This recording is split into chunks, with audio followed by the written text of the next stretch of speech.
ठीक है, कम्युनिकेशंस किसको कहते हैं? बताइए आप लोग, जो जो समझ में आया उसके जो बेसिस पे मैम बताइए। मैम जो इंफॉर्मेशन को शेयर करता है। Ma'am communication establish between two person, sender and receiver. What is वैसे मैम कम्युनिकेशन? चुगली। Ankit, Ankit what is communication, what you told? Ma'am जो दो लोग के मैम जो दो लोगों के बीच में रिलेशनशिप एस्टैब्लिश करता है, वो उसके कैरेक्टरिस्टिक में पढ़ा था, वो सेंडर और रिसीवर। से आप बोल रहे हैं तो आप सेंडर हुए, हम लोग रिसीवर हुए। अच्छा ठीक है, और कोई? Yes, ma'am. I और कुछ? Durgesh is there in the Ma'am. Class? Ma'am the process of knowledge sharing ये भी बोल सकते हैं। हाँ, और कुछ? मैम एक्चुअली जब दो लोगों के बीच में कम्युनिकेशन मतलब होता है, एक आइडिया को दूसरे आइडिया, और एक दो लोग अपने अपने आइडिया को जिक्र करते, वो भी तो कम्युनिकेशन शेयर ही हुआ ना। करते हैं, यही हुआ हाँ, कम्युनिकेशन, शेयर वही करना। तो नहीं, हाँ, वही यस हुआ ma'am. Communication. Communication is sharing of ideas, opinions, knowledge from one point two another point. ठीक है ना? ये हम कह सकते हैं, इस प्रोसेस को ही कम्युनिकेशन कहते हैं। अपने ज्ञान को, अपने नॉलेज को, अपने आइडियाज को, अपने ओपिनियंस को आप जब एक जगह से दूसरी जगह, एक पॉइंट से दूसरे पॉइंट पर भेजते हैं, ट्रांसमिट करते विद द एग्जैक्ट अंडरस्टैंडिंग, वैसे ही जैसे आप चाहते थे कि इसको समझा जाए, एग्जैक्टली वैसे ही समझा गया दूसरे पॉइंट पे, तो वो कम्युनिकेशन सक्सेसफुल कम्युनिकेशन कहलाएगा। समझ में आया? तो थोड़ा कहने में थोड़ा सा ध्यान रखना है, जब कम्युनिकेशन को डिफाइन करेंगे तो बोलेंगे it is the transmission and, or it is the interchange of ideas, knowledge, opinions among two or more persons. Simple है ना? है ना? Yes ma'am. Yes ma'am. Yes ma'am. Okay, अब हम क्या करते हैं यस इसको? मैम।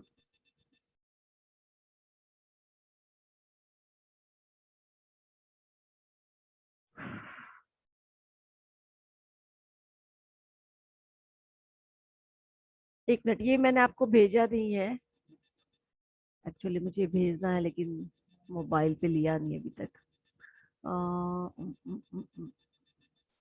यस, ठीक है। चलो नीचे जाते हैं, बताना कहाँ तक हुआ था। मेरे ख्याल से process of communication, elements of communication discuss करना है। कम्युनिकेशन का डेफिनेशन, इंपॉर्टेंस तो हो चुका है ना, इंपॉर्टेंस ऑफ कम्युनिकेशन, या नहीं हुआ है? एक बार देख के बताओ। Importance of communication is what? It gives employees clarity of their role, कि उनसे क्या करना है, क्या परफॉर्म करना है। तो थ्रू कम्युनिकेशन आपको क्लैरिटी मिलती है कि आपसे क्या क्या एक्सपेक्टेड है। तो ये हम लोगों ने डिस्कस किया था क्या? It helps achieving coordination, mutual understanding. Ankit, चलो यहीं से करते हैं, ठीक है ना? What is the importance of communication? क्यों कम्युनिकेशन इंपॉर्टेंट है, क्यों कम्युनिकेशन जरूरी है? सी, सबसे पहले तो ऑर्गेनाइजेशन में सब जगह हम कम्युनिकेट करते हैं, सोसाइटी में, घर में, दुकान पे, मार्केट प्लेस में, पार्क में, ऑफिसेज में, हर जगह एज ए कभी कस्टमर बन के करते हैं, कभी खुद हम सर्विस प्रोवाइडर होते हैं और कोई हमारे सामने कोई कस्टमर होता है, तो रोल भी चेंज होते रहते हैं, कभी हमको दूसरे दूसरे रोल में कम्युनिकेट करना होता है।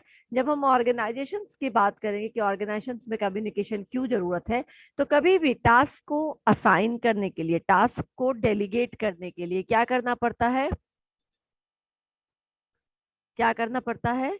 कम्युनिकेट करना पड़ता है। समझ में आया? Yes ma'am. हाँ, तो कम्युनिकेशन, अगर आपको डेलीगेशन करना है तो क्या करेंगे आप? तो डेलीगेशन के लिए भी कम्युनिकेशन करना पड़ेगा। क्लास जो भी काम है उसको किसी और को असाइन करने के लिए भी आपको कम्युनिकेट करना पड़ेगा, उनको समझाने के लिए कि आपको ये काम कैसे करना है, ये काम कब तक खत्म करना है। जब तक आप कम्युनिकेट नहीं करोगे तब तक उनको काम देने के बाद भी क्या हो सकता है? कंफ्यूजन हो सकता है, उनको पता नहीं चलेगा कौन सा काम शुरू में करना है, कौन सा काम बाद में करना है। राइट? अगर कुछ बहुत इंपॉर्टेंट है तो आपको बताना पड़ेगा ना, तो यू हैव टू कम्युनिकेट। तो सबऑर्डिनेट्स को कोई टास्क डेलीगेट करने के लिए भी आपको प्रॉपर कम्युनिकेशन करना पड़ता है, इफेक्टिव कम्युनिकेशन करना पड़ता है, सही तरीके से उनको बताना होता है कि कौन सा काम बहुत ज्यादा प्रायोरिटी वाला है, कौन सा काम उससे कम प्रायोरिटी वाला है, कौन सा काम तुम पहले करो, कौन सा काम तुम उसके बाद करो। उसके बाद ये क्या होता है? इससे आपकी क्वालिटी ऑफ वर्क जो है, क्वालिटी ऑफ आउटकम जो है ऑर्गेनाइजेशन का, वो इम्प्रूव होगा। होगा?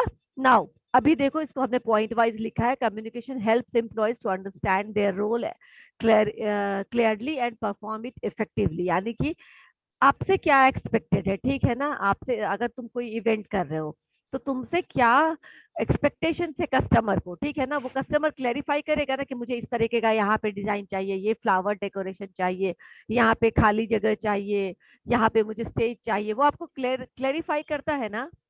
हम करते हैं ना, जब हम कम्युनिकेट कर रहे होते हैं, हम किसी से सर्विस ले रहे होते तो क्यों करते हैं हम ऐसा, ताकि ताकि जो काम है उसको करने वाले को इफेक्टिवली और क्लियरली पता चले कि what is expected from them, उनको क्या करना है, उनसे क्या एक्सपेक्टेड है। समझ में आया?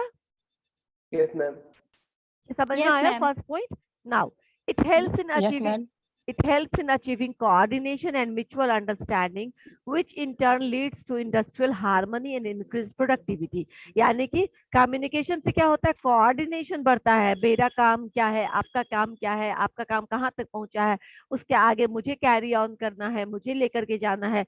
तो यू पीपल जितना बातचीत करते, देखो आजकल क्यों बोलते हैं कि पड़ोसियों से पता नहीं चलता पड़ोस में कौन रहता है, why, because there is no communication, right right. Yes अगर मैम। हम कम्युनिकेट ma'am. करेंगे, अब मेरे बाजू वाले बिल्डिंग में अगर हम बातचीत करेंगे, बातचीत का मौका ढूंढेंगे, किसी के पास इतना टाइम नहीं है, लेकिन सीढ़ियों से आते जाते, बाहर नीचे फ्लोर पे कहीं, गेट पे कहीं, ऊपर कहीं गेट दरवाजे से आते जाते, अगर कोई Lift मिलते में। हैं and you do hi hello how are you, कैसे चल रहे, कैसा चल रहा है आपका, ठीक है, आप लोग क्या हाल चाल है, इतना भी पूछने से क्या होता है, यू बिकम इजी। तो कभी कभी जरूरत पड़ने पर आपको बाहर पड़ोसी काम आते, क्या होता है, कोऑर्डिनेशन बढ़ता है, म्यूचुअल अंडरस्टैंडिंग बढ़ता है, होता है ना। लेकिन जहाँ पे आप बात ही नहीं करोगे, हेल्प तो भी जहाँ पे मिलता आप है। नॉर्मल दिनों में बात नहीं करोगे, वहां पे आप जरूरत के दिनों में कैसे बात कर सकोगे, you are not feeling comfortable, आज आपको जरूरत होगा तो भी आप हेल्प नहीं ले सकोगे उनसे, होता है ना।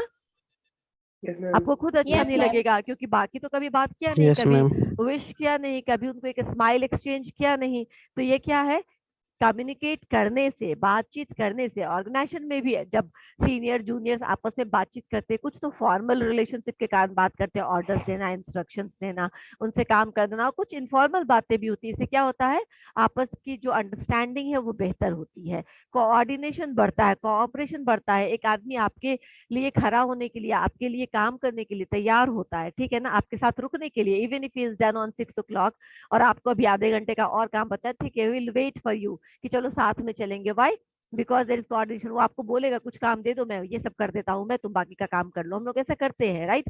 This is just because communication, आपके बीच में अंडरस्टैंडिंग, आपके बीच में म्यूचुअल जो समन्वय होता है वो बहुत बढ़ता है, जिसका जिसका ओवरऑल असर इंडस्ट्री पे ये पड़ता है कि जो ओवरऑल रिलेशन होता है वो बहुत हार्मोनियस होता है, कहीं कोई कॉन्फ्लिक्ट नहीं होता है, कहीं कोई झगड़ा कलह नहीं होता है।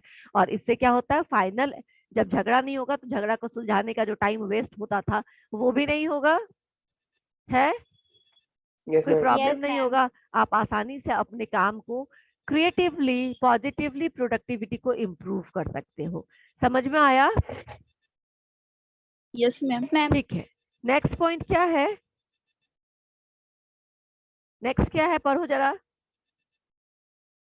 Effective communication improves managerial Effective. Efficiency, नहीं, communication improves managerial efficiency and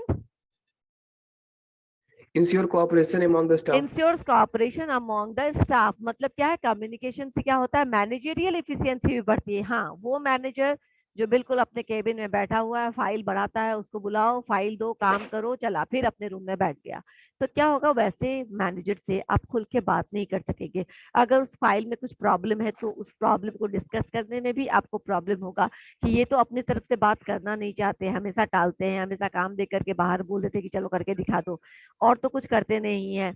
तो इनसे क्या हम ये बात करें, इसमें ये प्रॉब्लम में बात करें, लेकिन कभी कभी क्या होता है, मैनेजर्स आपको बोलते हो कि चलो ये काम करना है, ये प्रॉब्लम है, बताओ कैसे हम इसको सॉर्ट आउट कर सकते हैं, क्या तुम्हारे पास सोल्यूशन है, या फिर अगर तुम्हें कोई प्रॉब्लम आओ तो हमसे बेझिझक आके मिलो, मैं हमेशा एट वन कॉल आपके लिए उपलब्ध हूँ। तो अगर वो आपको इतना कंफर्टेबल बना देंगे, या कंफर्टेबल बनाने के लिए भी क्या करना होता है, कम्युनिकेट करना होता है ना। Yes ma'am. है ना। अगर कोई Yes, ma'am. कम्युनिकेट ही Yes, नहीं ma'am. करे तो Yes, कैसे आप ma'am. उसको, तो मैनेजर की इफिशियंसी भी इसी बात में है कि आप अपने सबऑर्डिनेट्स के साथ कितने अच्छे तरीके से कम्युनिकेट कर पाते हो, आप अपने पॉइंट ऑफ व्यू को कितने अच्छे से समझा पाते हो, क्योंकि management is getting the art of getting things done through another, Others. है ना। जो भी Others. आपके अंदर Yes. सबऑर्डिनेट्स हैं उनके थ्रू ही आपको गोल तक पहुंचना है, आप अकेले नहीं कर सकते, you can not alone sail out to the your goals. तो इसके लिए क्या होगा, आपको सपोर्ट चाहिए, आपको बाकी अपने सबऑर्डिनेट्स का सपोर्ट चाहिए। ये सपोर्ट चाहने के लिए आपको क्या करना होगा, you have to facilitate easy communication, right. Yes ma'am. Yes, ma'am.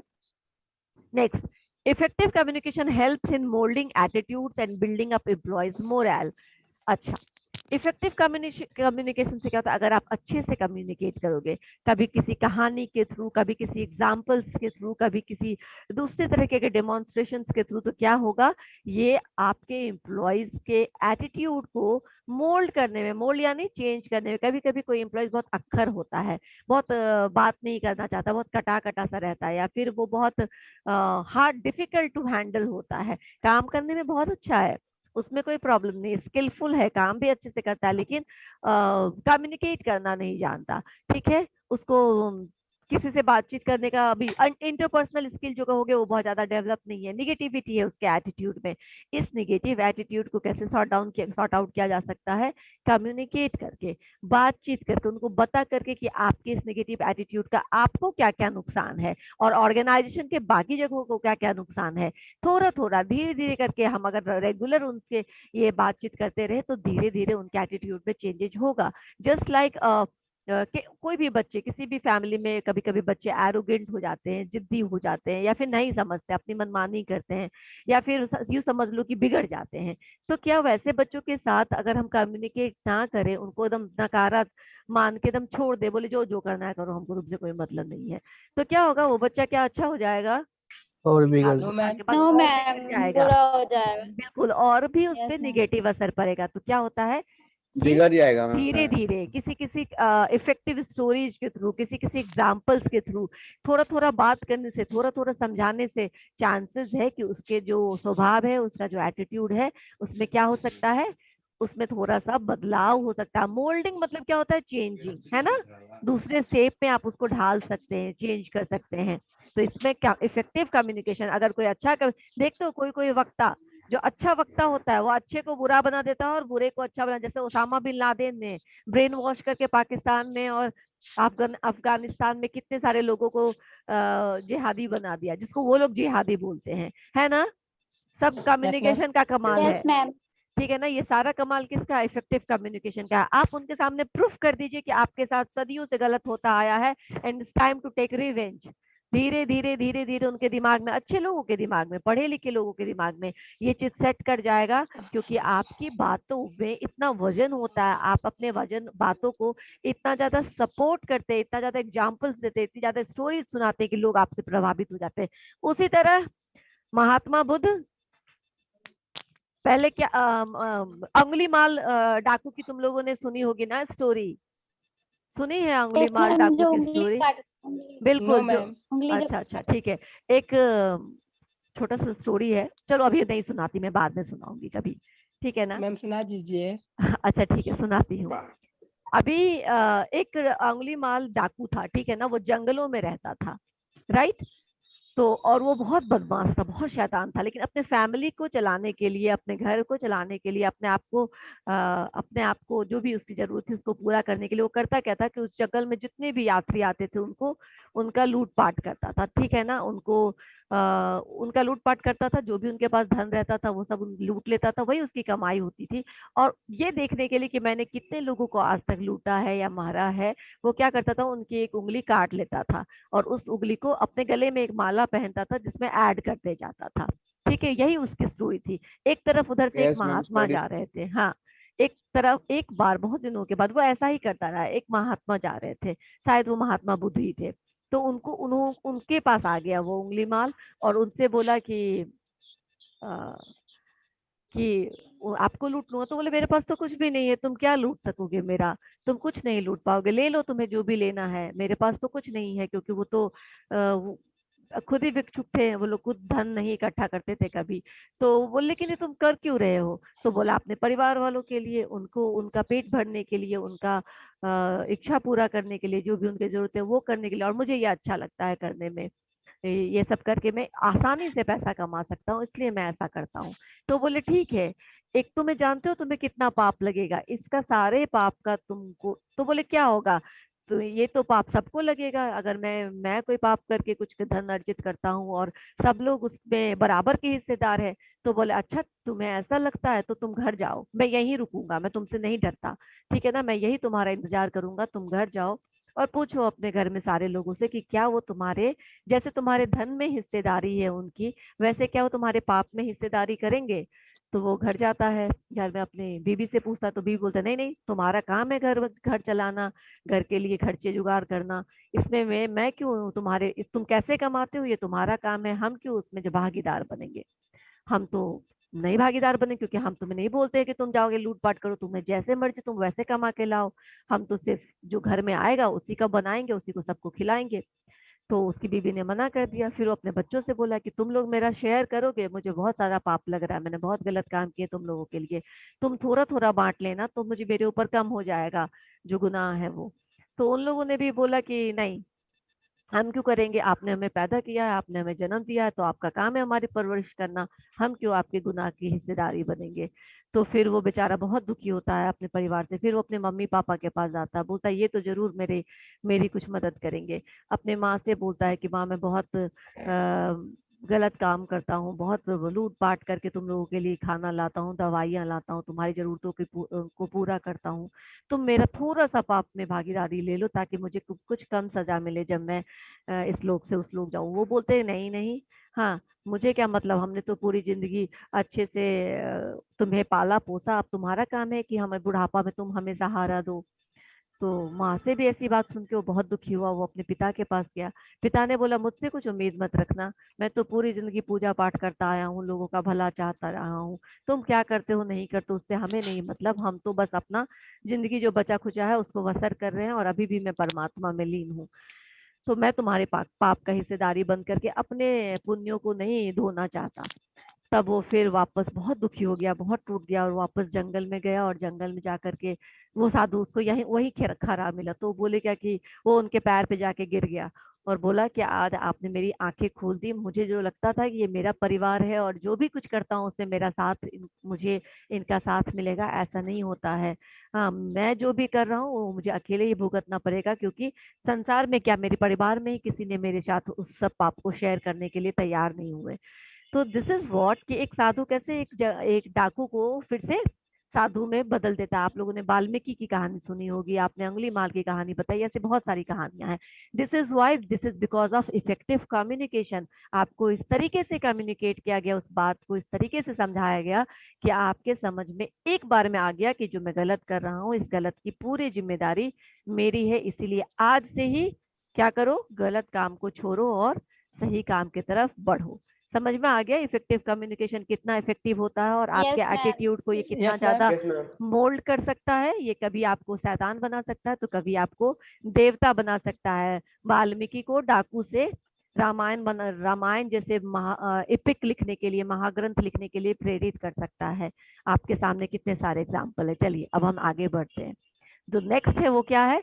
Communication is the means through which delegation and decentralisation of authority is successfully accomplished in the organisation. यानी मीन्स मतलब क्या होता है, कोई किसी को मालूम है? मैम इसका मतलब मीन्स मतलब जिम्मेवार। यहाँ मीन्स का क्या मतलब है, मुझे कोई मतलब बता होता दो। है। Yes. यहाँ मीन्स का क्या मतलब है? मतलब तो मतलब हम होता है means। कम्युनिकेशन बोल सकते हैं ना। मैम जिम्मेवारी हो सकता है। यहाँ पे सेंटेंस को पढ़ो और मा- जिसने बता दिया कि यहाँ मीन्स का क्या माध्यम। मतलब है उसको एक पेन मेरी तरफ से। माध्यम। बिल्कुल, किसने बोला माध्यम। ये? Who said this? मैंने Durgesh. Durgesh, very good Durgesh. Durgesh. Means का मतलब सोर्स, माध्यम, रास्ता, ठीक है ना। तो कम्युनिकेशन क्या, ठीक है दुर्गेश तुम्हारे लिए एक पेन, ठीक है ना, जब भी आओगे वसूल कर लेना मुझसे। Communication is the means through which delegation and decentralization of authority is successfully accomplished in an organization. यानी communication वो रास्ता है, वो माध्यम है जिस माध्यम से आप आसानी से टास्क को एक पॉइंट से दूसरे पॉइंट पे डिस्ट्रीब्यूट कर सकते हो, डेलीगेट कर सकते हो और डिसेंट्रलाइजेशन को फैसिलिटेट कर सकते हो। डिसेंट्रलाइजेशन का मतलब कि डिसीजन लेने की जो कैपेबिलिटी है वो डिफरेंट पॉइंट पे आप बांट सकते हैं। लेकिन अगर आप कम्युनिकेट नहीं करेंगे तो ये डिसेंट्रलाइजेशन भी फेल हो जाएगा एंड आपने जो भी काम डेलीगेट किया है वो भी आपका काम सक्सेसफुली नहीं होगा। ठीक है, yes ma'am. Yes Next. Ma'am. अब हम इस पे चलते हैं, process of communication. Process of communication अभी अगर जैसे तुमने अंकित समझाने की कोशिश की थी तो थोड़ा इस तरीके से समझाते कि the process of transferring messages from sender to the receiver in a definite way is known as communication, right. Communication का सिंपल एग्जांपल जो अभी तक हम लोगों ने सारा देखा वो यही है कि it is the transmission, it is the interchange और एक्सचेंज। एक्सचेंज क्यों बोलते हैं? एक्सचेंज मतलब मुझे तुम दो तुम्हें मैं दूं, है ना, आदान करना हो प्रदान। जाएगा। एक तरफ से देना इज नॉट, एक तरफ से देना तो सिर्फ होगा वन वे ट्रांसमिशन, मैं तुम्हें देती जा रही हूँ। टू वे ट्रांसमिशन होना चाहिए, एक्सचेंजेज होना चाहिए, इंटरचेंजेज होना चाहिए, आपस में अदला बदली जिसको बोलते हैं। तो अदला बदली होना चाहिए आपस मैम। में विचारों की, मैं हिंदी में बोल देती हूँ, आपस में विचारों की अदला बदली, आपस में विचारों की हेरा फेरी, इसी विचारों की, नॉलेज की, नए नए आइडियाज की, इनकी जब हम अदला बदली करते हैं तो हम इसको कम्युनिकेशन कहते हैं। ठीक है, अभी यहाँ इस डायग्राम को समझने की कोशिश करते हैं। सबसे पहले कम्युनिकेशन क्या होता है? कम्युनिकेशन के लिए जो सेंडर है उसके दिमाग में सबसे पहले कोई आइडिया होना चाहिए, कोई टॉपिक होना चाहिए, कोई सब्जेक्ट होना चाहिए। जैसे कि सपोज करो अभी हम लोग क्या करें, क्या हमारे बीच कम्युनिकेशन हो रहा है अभी? यस मैम, हो रहा है। यस हो रहा है। यस मैम, तो हो रहा है। अभी मैं मेरे दिमाग में होना चाहिए ना कि मैं किस टॉपिक पे आपको पढ़ाने वाली हूँ, ये क्लैरिटी होना चाहिए, राइट। क्योंकि मैं अभी तो क्लासेस है, क्लास के माध्यम से आपको कुछ बताने वाली हूँ, तो मेरे अंदर ये क्लैरिटी होना चाहिए कि हम क्या सब्जेक्ट पढ़ाने वाले हैं, उस सब्जेक्ट में क्या क्या कवर करने वाले हैं। कम्युनिकेशन है तो बहुत वास्ट है, तो हमको क्या क्या कवर करना है उसमें। अभी हमने डेफिनेशन कवर किया, इंपॉर्टेंस कवर किया, फीचर्स ऑफ कम्युनिकेशन किया, अब हम प्रोसेस पर आ गए हैं। तो सेंडर के दिमाग में एक क्लैरिटी होनी चाहिए कि हमको क्या क्या पढ़ाना है या क्या क्या शेयर करना है, क्या क्या भेजना है दूसरे एंड तक। इस तभी सेंडर क्या करता है, एक कम्युनिकेशन साइकिल को स्टार्ट कर पाता है। तो it is always the sender who starts this communication cycle, right. Yes ma'am. Yes ma'am. Yes ma'am. Now, the sender should have some idea which he wants to convey to the receiver. Sender को पता होना चाहिए कि वो किस बात को अपने से लेकर के रिसीवर एंड तक पहुंचाना चाहता है। ठीक है ना, रिसीवर जो भी उसके ऑडियंस है, यहाँ पे बहुत सारे मेरे रिसीवर है, तो मैं क्लास में जितने भी बच्चे हैं, all are listening to me and all you all are my receiver. ठीक है ना, इस कम्युनिकेशन के आप लोग सब receiver, and when you respond you become sender and I become receiver, है ना। तो ये सेंडर रिसीवर का रोल चलते रहता है और बदलते रहता है, ये तो समझ में आया? ठीक है, यस मैम। तो चलो अभी Yes, मैंने ma'am. क्या किया, ये सेंडर हूं मैं और मुझे क्या पढ़ाना है, कम्युनिकेशन पढ़ाना है, और मुझे पूरी क्लैरिटी है कि मुझे क्या क्या बताना है आपको। तो ये सेंडर का काम होता है। अब सेंडर को क्या करना है, अपने मन की बात को, ठीक है ना, अपनी बातों को क्या करना, आप तक पहुंचाना है। तो अभी मैं क्या करूंगी, मुझे सोचना पड़ेगा। सिर्फ मेरे दिमाग में कोई आइडिया आ गया और आप समझ लेंगे, ऐसा तो नहीं होगा, आपको समझाना पड़ेगा। अब आपको कैसे समझ में आएगी ये मुझे समझना पड़ेगा कि ये जो मेरा ऑडियंस है उसको कैसे, किस किस भाषा में समझ में आएगी। हो सकता है कभी आपको शब्दों का ज्ञान हो तो आप शब्दों में समझ लेते हैं, मैंने आपके सामने वर्ड्स फाइल खोल रखा है, आप इसको समझ सकते हैं। इसको फैसिलिटेट करने के लिए मैंने क्या किया है, ये डायग्राम बना दिया, इमेज बना दिया कि भैया ये इमेज याद रखो दिमाग में, तो तुम्हें पूरा का पूरा क्लियर हो जाएगा कि क्या साइकिल ऑफ कम्युनिकेशन कैसे चलता है, कैसे होता है प्रोसेस। फिर और हम क्या कर सकते हैं कम्युनिकेशन के लिए, कि कभी कभी शब्दों का इस्तेमाल कर सकते हैं, कभी कभी शेप का, कभी कभी कलर्स का इस्तेमाल करते हैं, ताकि कभी कभी क्या होता है कि बहुत सारे लोग, तुम लोग देखते होगे कि कहीं कहीं डेंजरस प्लेस होता है, काफी हॉन्टेड महल है, हॉन्टेड घर है, भूता घर है, या भूता कोई जगह है, या फिर क्या कहते हैं हम लोग उसको, ट्रांसफार्मर का एरिया जहाँ पे बहुत हाई वोल्टेज इलेक्ट्रिसिटी ऑलवेज रहता है, तो वहां रहता है ना, लिखा रहता है ना, बोर्ड पे लगा रहता है डेंजर, खतरा। फिर वहां पे और भी कुछ रहता है, वो क्या रहता है, स्कल का साइन। एक स्कल और उसके दोनों तरफ बोन्स ऐसे करके रहता है। वाई? इट शोज कि अगर आप पढ़े हैं, अगर आपको इंग्लिश आती है तो सी दिस इज डेंजरस। हाँ, यहाँ किसी चीज को हाथ ना लगाएं। अगर आप हिंदी जानते हैं तो लिखा हुआ है खतरा, और अगर आप नहीं, दोनों भाषा नहीं पढ़ सकते, कुछ लोग क्या होते हैं अंगूठा छाप होते हैं जिनको कुछ नहीं समझ में आता, तो उनके लिए क्या होता है, एक साइन बना होता है, एक शेप बना होता है जो उनको दिखाता है कि ये खतरे की निशानी है। तो एक सेंडर को अपने Yes, ma'am. आइडिया को, अपने जो विचार होते हैं उसको कम्युनिकेट करने के लिए किसी ना किसी किस चीज का, लैंग्वेज का हेल्प लेना पड़ता है, किसी ना किसी चीज का सपोर्ट लेना पड़ता है। अब वो जो सपोर्ट है वो कोई वर्ड्स हो सकता है, वो कोई स्पीच हो सकता है, वो कोई ऑडियो हो सकता है, कोई टेक्स्ट हो सकता है, कोई डायग्राम हो सकता है, या फिर कोई कलर हो सकता है। राइट है ना? Yes, ma'am. Yes ma'am. Colours भी हो सकता है, जैसे ट्रैफिक सिग्नल पे रेड ग्रीन येलो होता है ना, red yellow and green. Why? This is the colour. Yes ma'am. Red का Yes, मतलब ma'am. समझा दिया जाएगा एक बार कि रेड का मतलब होता है रुकना, तो हर में हमेशा स्टॉप नहीं लिखा रहेगा, रेड कलर का यूज किया गया ताकि आप कलर से आइडेंटिफाई कर ले।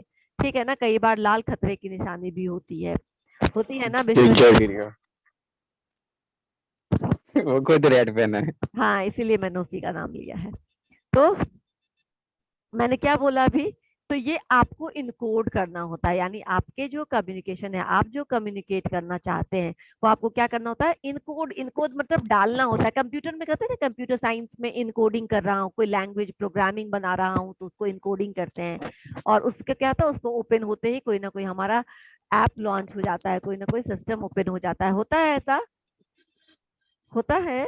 ये इनकोडिंग ma'am. आप कम्युनिकेशन ma'am. में भी करते हैं। कम्युनिकेशन में कैसे? तो शब्दों का इस्तेमाल करके, कलर्स का, शेप का, इन सब चीजों के इस्तेमाल से आप क्या करते हैं, इनकोड करते हैं मैसेज को, उसमें मैसेज को डालते हैं और आप उसको फिर सेंड कर देते हैं। तो जब मैसेज सेंड हो गया तो रिसीवर के पहुंचा। अब हाँ, आपकी इनकोडिंग ऐसी होनी चाहिए कि रिसीवर को वो बात समझ में आए। जैसे आप में से किसी को कन्नड़ आता है, फ्रेंच आता है, जर्मन आता है, तेलुगु आता है?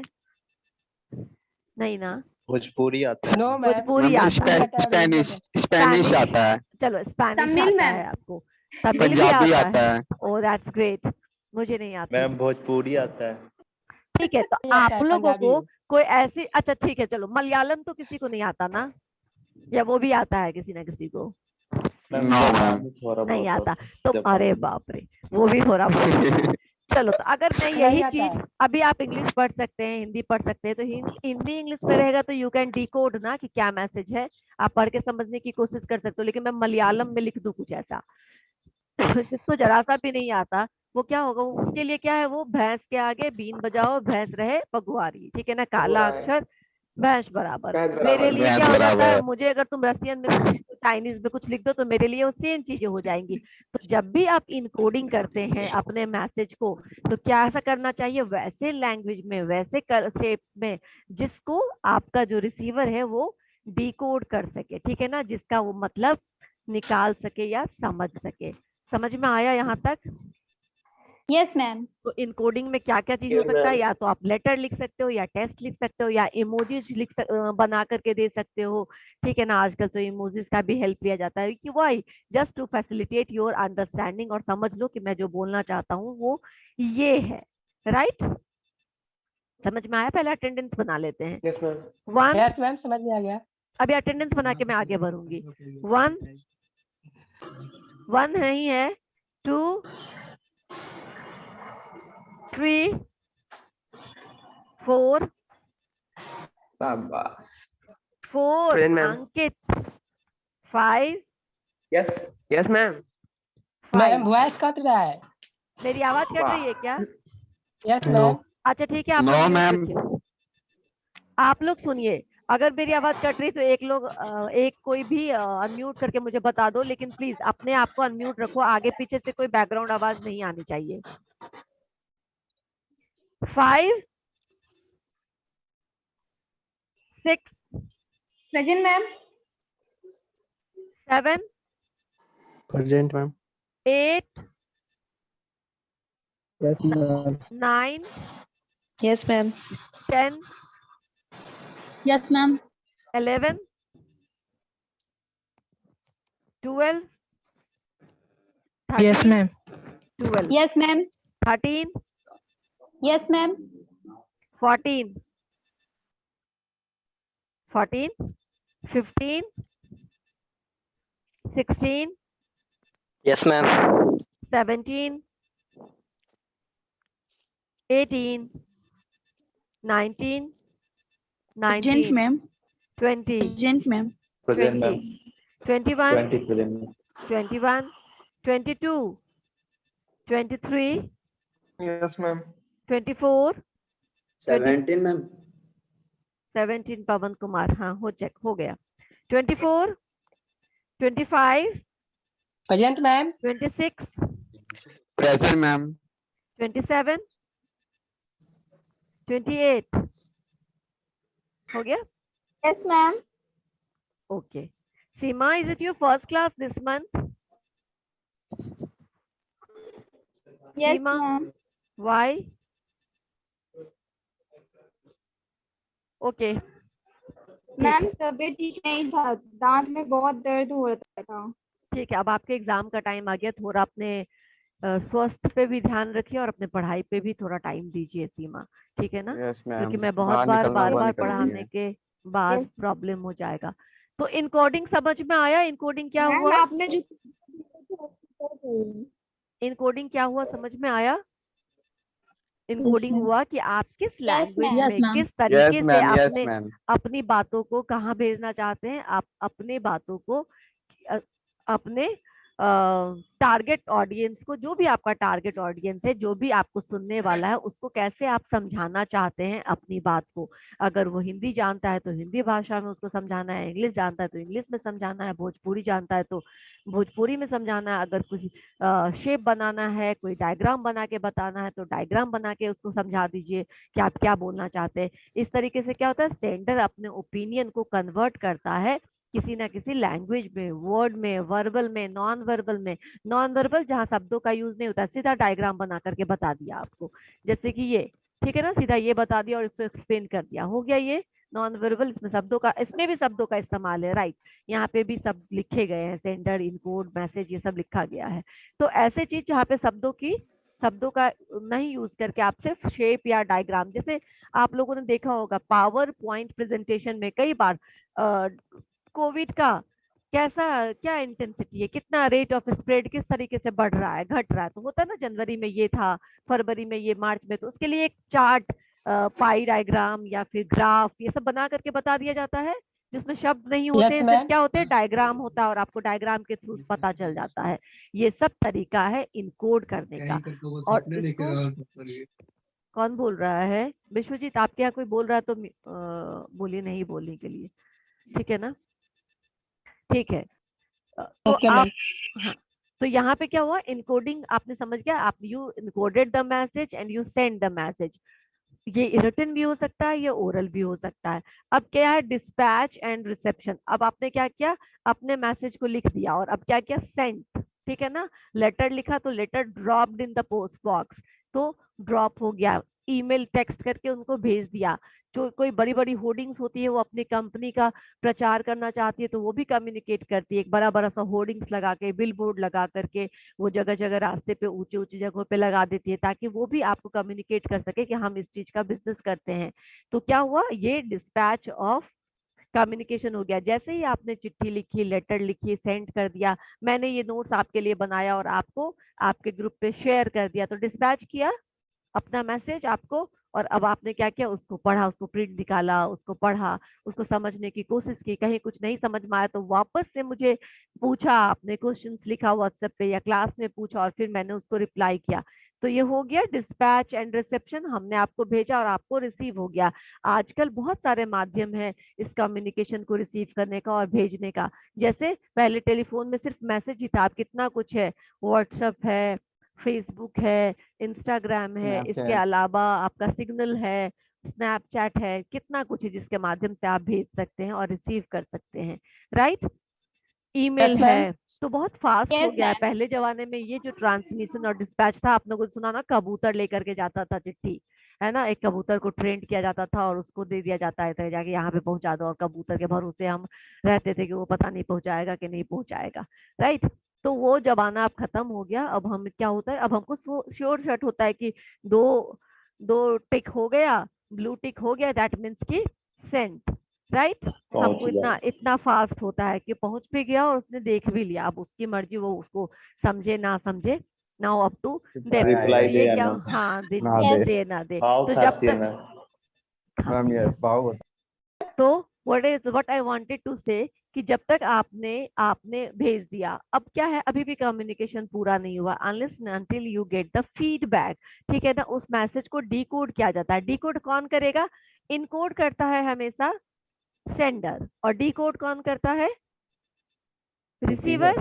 ठीक है ना। रिसीवर उसको क्या करता है?